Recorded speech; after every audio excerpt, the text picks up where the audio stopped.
This is Chandu, anchor from filmy looks. So first of all congratulations. So back to back me cinema selection చాలా బాగుంది. And baby తర్వాత ఇప్పటివరకు మీరు ఎన్ని స్టోరీలు విని ఉంటారు?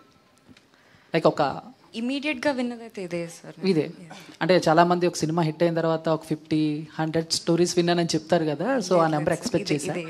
ఓకే. అండ్ రీసెంట్గా నేను ఒక ప్రముఖ వెబ్సైట్లో ఒక న్యూస్ చూశాను. సో ప్రభాస్ గారి స్పిరిట్ మూవీలో మీరు ఆయనకి సిస్టర్ క్యారెక్టర్ చేస్తున్నారు అని. అది ఎంతవరకు కరెక్ట్? ఒకవేళ కరెక్ట్ అయితే అప్డేట్ ఏమన్నా త్వరలో ఇవ్వబోతున్నారా, లేకపోతే టీం ఏమన్నా మిమ్మల్ని అప్రోచ్ అయ్యిందా ఏంటి? లేదండి, నో. ఒకవేళ వస్తే చేస్తారు?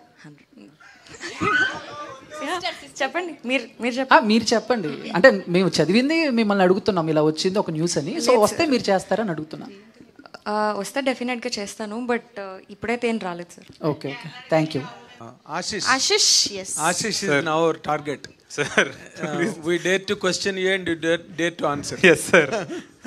అంటే నార్మల్గా మీ ఏజ్ గ్రూప్ అందరూ కూడా లవ్ ఫిల్మ్స్, లవ్ స్టోరీస్ చేయడానికి ఇంట్రెస్ట్ చూపిస్తారు.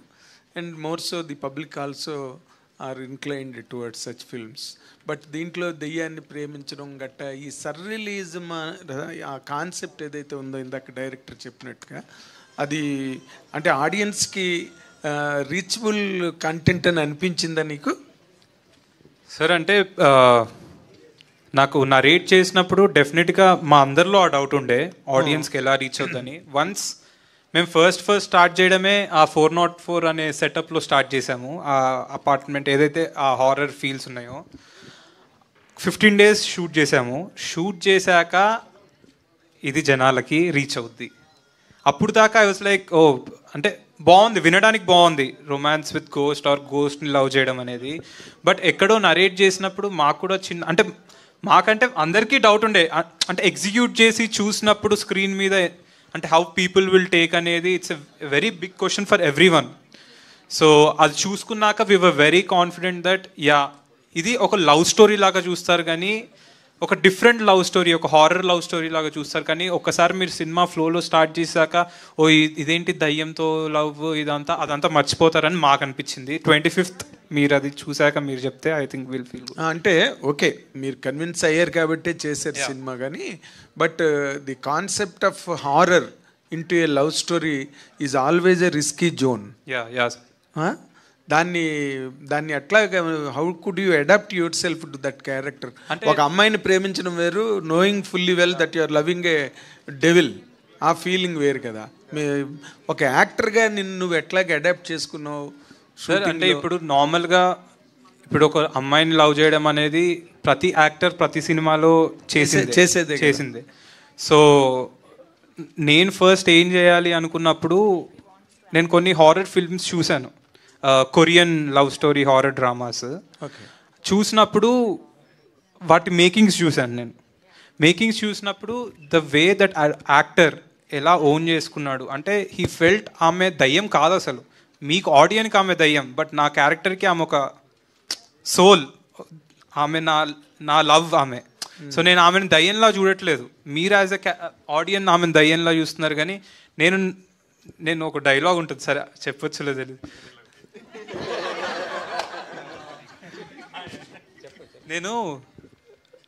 మనం నార్మల్గా మీ ఇంటికి వెళ్తే మీ వైఫ్ని తిన్నావా బాగున్నావా అని అడుగుతాం, అంటే ఎలా ఉన్నావు ఆల్ గుడ్ ఈవినింగ్ వెళ్ళాం. నేను ఈ సినిమాలో వెళ్ళి దయ్యంతో అసలు తిన్నావా ఈరోజు ఏమన్నా నువ్వు పొద్దున్న నుంచి ఇవన్నీ అడుగుతూ ఉంటా. So I forgot she is a ghost, I'm loving a truly, ఆమె గురించి తెలుసుకోవాలని. సో నేను యాజ్ ఎ క్యారెక్టర్ ప్రిపేర్ అయినప్పుడు నేను ఆమె దయ్యమని మర్చిపోయాను. నా బ్రెయిన్లో ఆమె దయ్యమని లేదు, ఆమె ఒక అమ్మాయి చనిపోయింది, అదొకటి పెట్టుకొని I did my work. And Arun help me a lot dialogue అప్పుడు కానీ, బ్రో నీ బ్రెయిన్లో ఇప్పుడు ఏంటంటే ఆమె దయ్యం కాదు, ఆమె మీ అమ్మాయి, నువ్వు లవ్ చేసిన అమ్మాయి, ఒకసారి ఆలోచించు నువ్వెలా మాట్లాడుతావు, లేకపోతే నీకు ఒక అమ్మాయి అంటే ఇష్టం, ఆమెతో ఎలా ఉంటావు నువ్వు, ఆమె గురించి ఇప్పుడు మనకి ఒక అమ్మాయి ఆల్రెడీ పడలేదు, మనకి బేసికలీ పడేయాలి, అమ్మాయిని పడేయాలి అన్నప్పుడు మనం చాలా ప్రయత్నాలు చేస్తాం. సో నేను అదే ప్రయత్నం చేశాను, బట్ దయ్యంతో. కానీ నేను యాజ్ ఎ క్యారెక్టర్ నేను దయ్యం అని ఊహించుకోకుండా నా బ్రెయిన్లో అది అమ్మాయి అని. ఓకే, ఇప్పుడు ఇన్ జనరల్గా యూత్ పాయింట్ ఆఫ్ వ్యూలో ఒక అమ్మాయిని పడేయాలంటే ఏవో మా బైక్లు పట్టుకెళ్తారు, లేకపోతే ఏవో రకరకాల విన్యాసాలు చేస్తారు కదా. చేసిన దాంట్లో ఇప్పుడు దెయ్యాన్ని పడగొట్టడంలో నీ విన్యాసాలు ఏంటి? అంతే సార్, కేక్ తీసుకెళ్ళా తింటదేమో అని, కత్తిసిరింది నా మీదకి, సో పక్కన పడేసా. సో విన్యాసాలంటే అంతే. మీరు చూస్తుంటారు, you can't see her twice. Okay, రెండో. సో ఆ అమ్మాయి నాకు ఎందుకు పడిందంటే నేను ఆ అమ్మాయిని చూడనని రెస్పెక్ట్ ఇచ్చా, రెస్పెక్ట్తో పడేసా బాస్ దయ్యాన్ని. రెస్పెక్ట్తో పడేసా, వెరీ గుడ్. దయ్యం మీద రెస్పెక్ట్తో పడేసా, very nice. Coming to the director, ఇప్పుడు మీరు చాలా ఇందాకలా అలసతి, కులసతి, పార్వతీదేవి, లక్ష్మీదేవి, అమ్మవారు కాత్యాయని దేవి, చాలా చాలా సీతాదేవి వరకు చెప్పారు మీరు. బట్ మీరు చెప్పిన దాంట్లో ఎక్కడ కూడా ఏ పౌరాణిక పాత్ర, ఏ మైథలాజికల్ క్యారెక్టర్ కూడా, ఏ పోయెట్ ఎపిక్స్ రాసిన, రామాయణం రాసిన, మహాభారతం రాసిన, ఇంకే పురాణం రాసినా కూడా they never depicted the end of the character. ఎప్పుడు కూడా ఆ క్యారెక్టర్ అంతమైందని కానీ, వాళ్ళు దేవుళ్ళు అంతే, వాళ్ళు అప్పుడు దేవుళ్ళే, తర్వాత దేవుళ్ళే, వాళ్ళకి ఎక్కడ అంతం లేదు. అందుకే వాళ్ళని ఏమంటారు, అనిమిషేలు అంటారు, వాళ్ళకి చావు లేదు. ఆన్సర్ అంటే త్రేతాయుగం ద్వాపరయుగం దాకా వెళ్ళకుండా మన కలియుగంకి వస్తే సార్, బట్ మీరు కోట్ చేసిన క్యారెక్టర్లు ఎక్కడివి? త్రేతాయుగమే సార్. మనకి పుట్టిన వాళ్ళందరూ రాజులు రాణుల కింద పుట్టారు, దైవ మనిషి రూపేణ అన్నారు కదా. మనిషి కింద పుట్టాడు, మనిషి కింద, కృష్ణుడు మనిషి కింద. దైవానం మనిషి రూపేణ అంటే అది కాదండి అర్థం. దైవానం మనిషి రూపేణ అంటే దేవుడు మనిషి రూపంలో వచ్చి సాయం చేస్తాడు. అది ఇంగ్లీష్ లో కూడా ఉంది, God helps the people through the people అని. త్రివిక్రమ్ గారు ఒక స్పీచ్ చెప్పేశారు, గుర్తుందా మీకు, కృష్ణుడి గురించి. That is one of my all time favourites. అంటే ఈ పార్ట్ వరకే కృష్ణుడు దేవుడు అని, గుర్తుందా? కలేజా సినిమా రిలీజ్ అయిపోయిన తర్వాత ఒక ఆడియో ఫంక్షన్ ఒక మీట్లో చెప్పాడు, వేర్ అంటిల్ దిస్ పార్ట్. అంతే ఇప్పటికీ మనం లెట్స్ సే మన కాలక్రమేణా మన మదర్ ఫాదర్ చనిపోయారు అనుకోండి, టచ్ వుడ్, మనం పితృదేవతలు అంటాం.